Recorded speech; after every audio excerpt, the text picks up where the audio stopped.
வணக்கம், welcome to Newtech electronics. இன்றைக்கான இந்த வீடியோவில் நம்ம என்ன பார்க்க போகிறோம் அப்படின்னா, நம்மக்கிட்ட சோனி டிவி ஒன்று வந்திருக்கு. அதனோட ப்ராப்ளம் என்ன அப்படின்னா 4 டைம் பிளிங்க் ஆகுது. அதனோட பிரச்சனை. இந்த ப்ராப்ளத்தை எப்படி சால்வ் பண்ணுறோம் அப்படிங்கிறத பார்க்கலாம் வாங்க. அதே மாதிரி இதில் வந்து நம்ம ட்ரை பண்ணியிருக்கிறது எல்லாமே நம்மளோட ஓன் மெத்தடு. நம்ம ட்ரை பண்ணுறோம், ட்ரையல் அண்ட் எரர் பண்ணி ஒவ்வொன்றும் பண்ணுறோம். அதே மாதிரி சில ரெஃபரன்ஸில் இருந்து சோர்ஸ் மூலிமாவும் நம்ம பண்ணுறோம். உங்கள் டிவி இதே மாதிரி ரிப்பேர் பண்ணணும் அப்படின்னா மறக்காமல் எங்களோட வாட்ஸ்அப் நம்பர் கொடுத்துருக்கு. ஈரோடு லொக்கேஷனாக டைரெக்டாக காண்டாக்ட் பண்ணுங்கள். மற்ற டிஸ்ட்ரிக்னால் நம்ம டைரெக்ட் சப்போர்ட் இல்லை. ஃப்ரெண்ட்ஸ் யாராச்சும் இருந்தாங்க அப்படின்னா கண்டிப்பாக நம்ம ரெஃபர் பண்ணி கொடுப்போம். வாட்ஸ்அப் பண்ணுங்கள், எங்களால் முடிஞ்ச அளவுக்கு நாங்கள் சப்போர்ட் பண்ணி தரோம். ஃபுல் வீடியோவும் பாருங்கள்.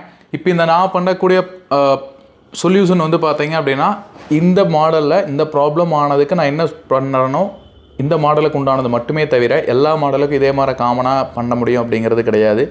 அதே மாதிரி இந்த 4 டைம் பிளிங்கிங் இதனால் மட்டும்தான் வரும் அப்படிங்கிறதும் கிடையாது.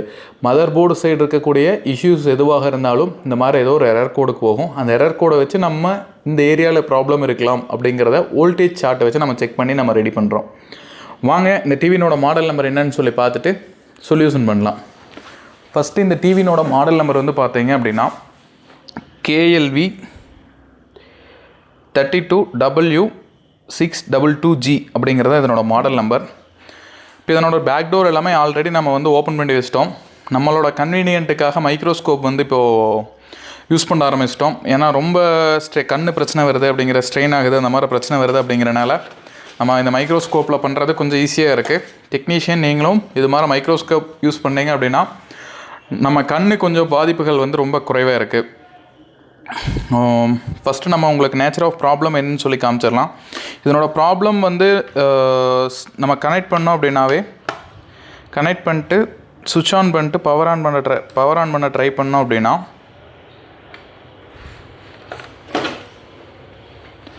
சென்சார் பேக் லைட் ஆன் ஆக ட்ரை பண்ணிட்டு சென்சார் லைட் வந்து பார்த்தீங்க அப்படின்னா 4 டைம் பிளிங்க் ஆகுது. கவுண்ட் பண்ணுற பாருங்கள். 1 2 3 4 மறுபடியும் கேப் விட்டு மறுபடியும் 4 டைம் பிளிங்க் ஆகிட்டே இருக்குது. இதுதான் இதனோட பிரச்சனை. இந்த ப்ராப்ளமை வந்து நம்ம சால்வ் பண்ண போகிறோம். ஃபஸ்ட்டு இதில் நம்ம வந்து செக் பண்ண வரைக்கும் என்ன அப்படின்னா DC to DC செக்ஷனில் இருக்கக்கூடிய இந்த இடத்துல தான் பிரச்சனை அப்படிங்கிறத நம்ம ஃபைண்ட் அவுட் பண்ணியிருக்கோம். ஆல்ரெடி இது எல்லாமே நம்ம செக் பண்ணிட்டோம். உங்களுக்கு காமிக்கணும் அப்படிங்கிறக்காக மட்டும்தான் இது ஒன்றும் ஒர்க் பண்ணாமல் அப்படியே வச்சுருக்கோம். DC to DC 19 வோல்ட்லேருந்து 12 வோல்ட்டை கன்வெர்ட் பண்ணுற ஏரியாவில் வந்து இந்த பிரச்சனை இருக்குது. அதே மாதிரி இந்த 5 வோல்ட் செக்ஷன்லேயுமே வந்து இந்த பிரச்சனைகள் வரலாம். அதனால் நம்ம ப்ராப்பராக மல்டிமீட்டர் வச்சு இது எந்த இடத்துல என்ன பிரச்சனை இருக்குதுன்னு செக் பண்ணி பார்த்துட்டு அதுக்கு தகுந்த மாதிரி நம்ம வந்து சொல்யூஷன் பண்ணலாம்.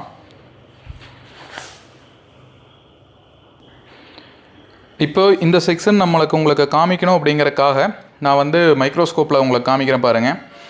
இப்போ இதில் வந்து பார்த்தீங்க அப்படின்னா இப்போ இந்த இடத்துல வந்து பார்த்தீங்க அப்படின்னா 19 வோல்ட் வந்து எக்ஸாக்டாக ப்ரெசென்ட் ஆகுது.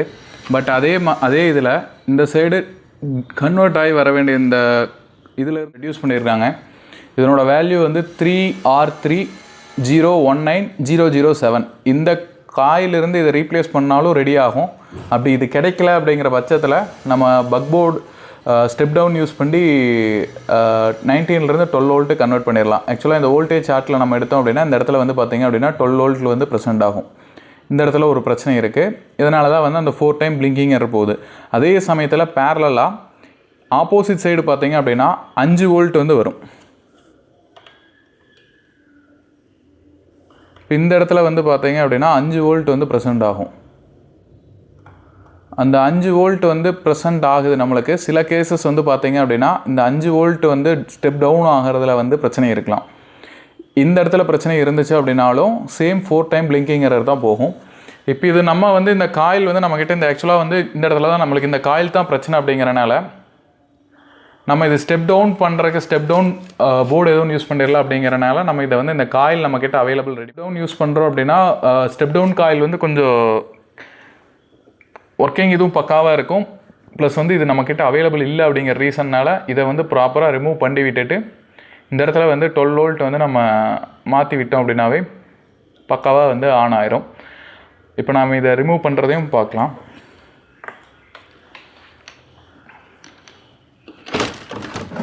இப்போ இதை ரிமூவ் பண்ணுறதுக்குமே வந்து நம்ம லைட்டாக ஃப்ளக்ஸ் அப்ளை பண்ணிவிட்டு T12D+ அப்படிங்கிற சால்ட்ரானை வந்து நம்ம யூஸ் பண்ணுறோம்.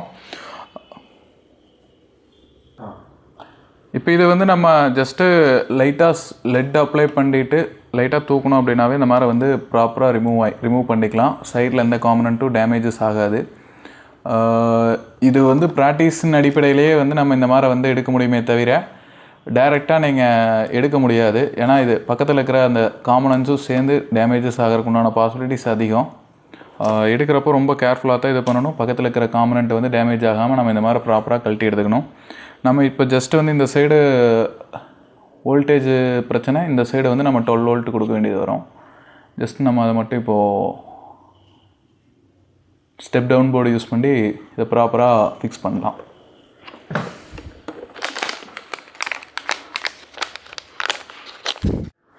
இப்போ இதில் வந்து பார்த்தீங்க அப்படின்னா நம்ம வந்து இதில் 19 வோல்ட் இன்புட் எடுத்துகிட்டு இந்த இடத்துல 12 வோல்ட் வந்து இதில் மெர்ஜ் ஆகிற மாதிரி பண்ணியிருக்கோம். இந்த இடத்துல ஆக்சுவலாக வந்து DC to DC drive IC ஒன்று வரும். சில கேசஸ் இந்த ஐசியும் கம்ப்ளைண்ட் வரலாம். அந்த ஐசி கம்ப்ளைண்ட் வந்துச்சுனாலும் இந்த இடத்துல வந்து 12 வோல்ட் வந்து வராது. இது ஏற்கனவே நம்ம வேறு ஒரு டிவிலையும் அட்டன் பண்ணியிருக்கோம்.